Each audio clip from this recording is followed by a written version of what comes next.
So today,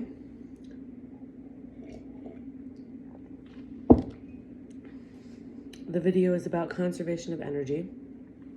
While I recorded this a couple years ago, I wanted to share it today because I feel like not only is it relevant right now, but I think it's something to actually specifically return to at times, not only to see if these ideas worked, but also to maintain it as something that is more of a lifestyle rather than, just a breakthrough. So,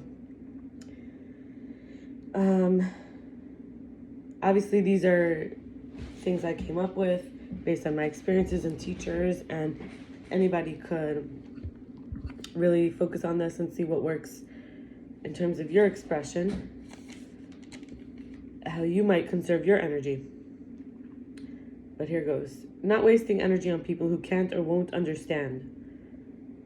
Doing things thoughtfully with consideration and the right intention does not waste energy. Escaping through actions can release extra energy. Our energy is never extra when we have the right connections for circuitry. I want to say that whole thing again. The last part, I mean. Doing things right with consideration and the right intention doesn't waste energy, but escaping through actions can release an extra energy. So it's how we're doing, not if we're doing. And our energy is never extra when we have right connections for circuitry. So there's nothing leaking, nothing wasted. Everything goes in its right place and is usable. Wasteless. Plants that die in nature are not waste. They are not extra. They feed and constitute the new life energy. We can turn our leaky holes in well springs of reliable for fuel, for vitality. Doing actions that increase the right energy in the right way and practicing understanding ourselves directly through times of contemplation, reflection, frees up that energy that we repress ourselves with, and instead might be looking outside ourselves, quote unquote, growing up and being the bigger person for ourselves, i.e. the shift from ego, defending itself, its identity, to protecting the inner child. I want to read this again. Practicing understanding ourselves directly through times of contemplation and reflection frees up the energy that we repress ourselves with, and instead might be looking outside ourselves while growing up, quote unquote, and being the bigger person for ourselves, i.e. the shift from the ego defending its identity to protecting the inner child, having to perform and plan for should have been freely given resources, the resources that should have been freely given, including love, attention, and help, forms an ego identity that too young of an age is too much responsibility. When we do this, and we shift from the ego defending its identity to protecting the inner child, which I'm calling growing up here, we no longer have to prove or explain that we are worthy. And again, there's no shame here. We may have had to perform or plan how to get love and attention and help, which should have been freely given, and our ego had to form this identity at a very young age in order to do so, and that's a lot of responsibility. And this false identity was able to get us from our caretakers the care that we needed. We can now let go, once we have this touchdown of we can let go of who and what we thought we were supposed to be. And the inner child can be renamed the adaptive self. In other words, it can flow through life with a fixed identity that can become a prison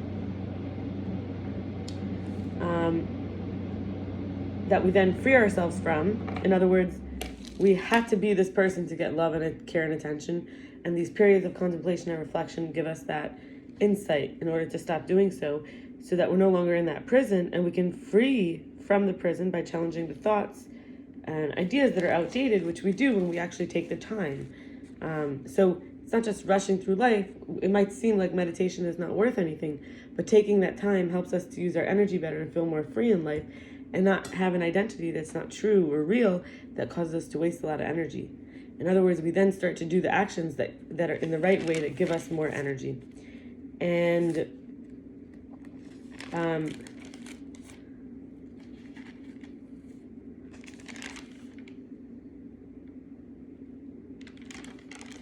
going to share one piece of this as sort of like Exhibit A, protecting our wounds. So let's say we felt we couldn't get enough energy, no matter what we did, love, care, attention, we felt powerless.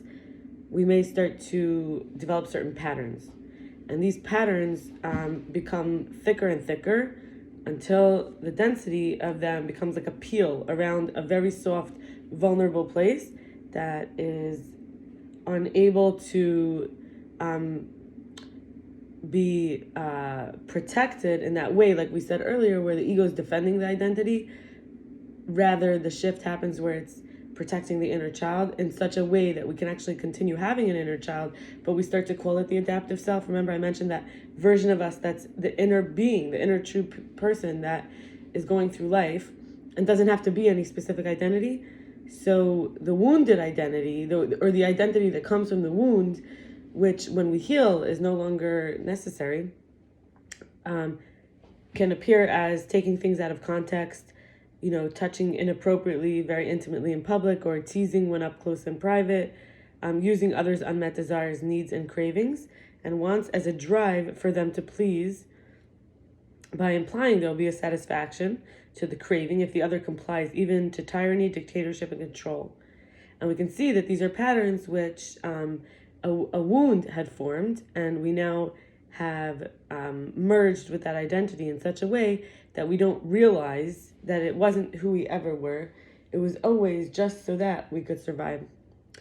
Gaslighting, invalidating, rejecting, running away, abandoning, avoiding, deflecting, distracting, false praise, flattery in order to redirect, using another as a human shield, denying intentions, ignoring threats, threats, silent treatment, minimizing, provoking, attacking when the guard is down, disgracing, denigrating, humiliating, negating the worth, and mocking, repressing feelings for fear of speaking up, then giving and thereby giving others the ammunition to use when we're not in self-protective mode. The fact is, having to be in self-protective mode is what I described about the ego constantly being in defense of this identity.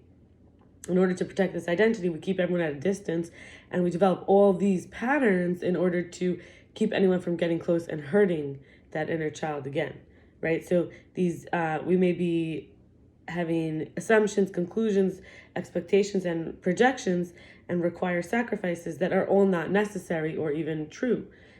Not even, I don't mean only true, I mean that are like far from the true desire or the true, in other words, we may be like having this stencil cutout, let's say, projecting that everyone's going to hurt us. And it's not actually, not only is it not true, but it wastes a lot of our energy. It's very hard to conserve energy when you're constantly on guard. We may not talk to people who don't accommodate bad behavior or enable abuse. We're losing out on healthy relationships. There's an inability to admit mistakes, or face flaws, disappointments or a difference of opinion, inability to have space for conflict or bring about conflict bringing about deeper connection, inability to take pauses or breaks, or even to take accountability for choices and decisions. And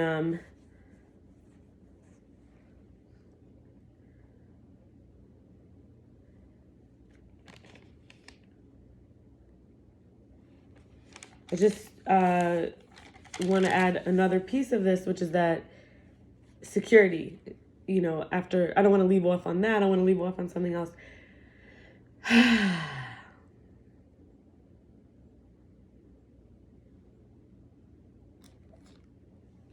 So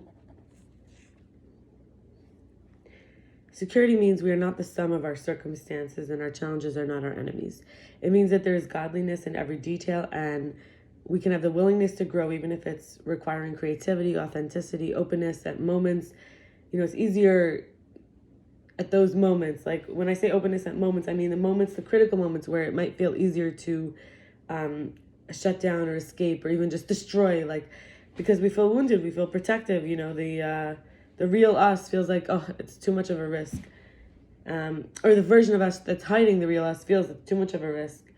And, rather we start to grow and be open at these times and, be honest about the illusions we have or the delusions we have versus sweeping them under the rug for later, knowing that any anything that's pushed under the rug, eventually it gets worse. Actually, it's not just like sweeping it under the rug. When we have wounds and we bury them, and it causes depression, anxiety, trauma, OCD, all these things, they get worse as they fester, right? This scar gets thicker and thicker. It's harder and harder to reach the root where we just need to heal, you know? Not, you know, I mean, we're learning each one individually that the more we push it off,